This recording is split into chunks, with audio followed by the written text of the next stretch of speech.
બાળકો આપણું ધોરણ એકમાં આપણું હિન્દી તો હિન્દીમાં આપણે પેજ નંબર 41 પર આવ્યા છે. પેજ નંબર 41 પર આપણું સ્વાધ્યાય છે પ સે પતંગ. તો અહીંયા જુઓ, ચિત્રમાં તમને વિડીયોમાં દેખાય છે પતંગનું ચિત્ર આપેલું છે અને બાજુમાં 3 લાઈનમાં 3 લખેલું છે 3 વખત કે પ સે પતંગ. આપણે પ સે પતંગને ઓળખવાનું છે કે પ ગુજરાતીમાં પતંગનો પ કહેવાય, પણ હિન્દીમાં શું કહેવાય? પ સે પતંગ. એની નીચે આપ્યું છે પ શોધી તેના ઉપર ગોળ બનાવો. તો ખાનાની અંદર અલગ અલગ મૂળાક્ષર આપેલા છે. એ મૂળાક્ષરમાં આપણે પ શોધીને ગોળ બનાવવાનું છે. આ તમારે ચોપડીમાં પૂરવાનું છે. ફરી એની નીચે ડબલ અક્ષરથી પ લખેલો છે, એમાં આપણે રંગ પૂરવાનો છે. ફરી એની નીચે આપ્યું છે વાંચો અને લખો. તો ટપકાથી પ લખેલો છે અને ખાલી જગ્યા આપેલી છે, એમાં પ સે પતંગ એવું બોલવાનું અને આપણે લખવાનું છે. એ આખી લાઈન પૂરી કરવાની છે. હવે આપણું પેજ નંબર 42, આપણી ચોપડીમાં પેજ નંબર 41 અને 42. તો 42 પેજ નંબર પર છે કે પ ને પ થી શરૂ થતા ચિત્રો સાથે જોડો. તો વર્તુળની અંદર પ આપેલો છે અને વર્તુળમાં અલગ અલગ ચિત્રો આપેલા છે. એમાં જુઓ, પલંગ, નગાડા, પતંગ, દરજી, पहिયા, પટાકા અને ધજા. તો આ ચિત્રોની નીચે શબ્દો આપ્યા છે, એમાં જોવાનું પથી શરૂ થતો શબ્દ હોય એની સાથે આપણે જોડવાનું છે. ફરી એની બાજુમાં પની નીચે લીટી કરો. તો ખાનાની અંદર શબ્દો આપેલા છે, જુઓ, પતંગ, દીપક, પહાડ, ગણપતિ, પટરી અને પગડી. તો આ બોક્સની અંદર શબ્દો છે, એમાં આપણે પ શોધીને લીટી કરવાની છે. હવે એની નીચે છે કે પ થી જુદા અક્ષર પર ચોકડી કરો.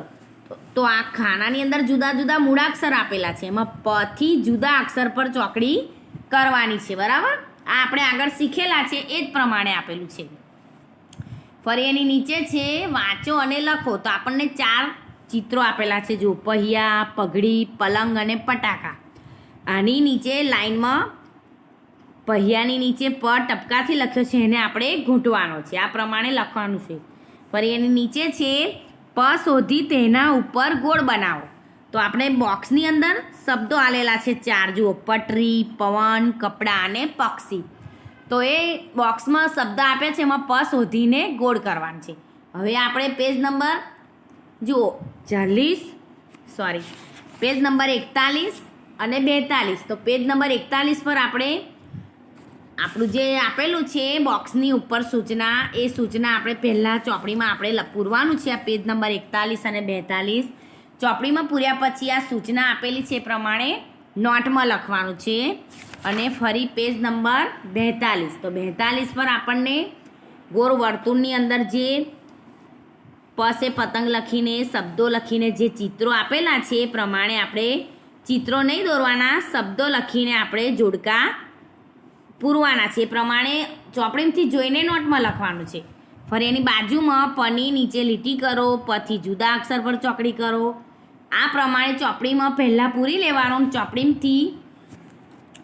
ચોપડીમાં પૂર્યા પછી ચોપડીમાંથી જોઈને આપણે નોટમાં લખવાનું છે. ફરી નીચે જે શબ્દો આપેલા છે ને 4, पहिયા, પગડી, પલંગ અને પટાકા, એને આપણે નોટની અંદર ફૂટપટ્ટીથી લીટી દોરીને એક પાનાની અંદર આખી લાઈન ભરીને આ 4 શબ્દો લખવાના છે. ફરી એની નીચે સૂચના છે કે શબ્દમાંથી પ શોધી ગોળ કરો. તો એ જે શબ્દો આપેલા છે એ શબ્દને આપણે પહેલાં ચોપડીમાં આપણે પૂરી લેવાનું. આ લેસન આપણું ચોપડીમાં પૂરું થાય એટલે આપણે નોટમાં લખવાનું બેટા. આ પ્રમાણે આજનું આપણું લેસન છે એ આપણે નોટમાં, ચોપડીમાં અને નોટમાં પણ લખવાનું છે બેટા.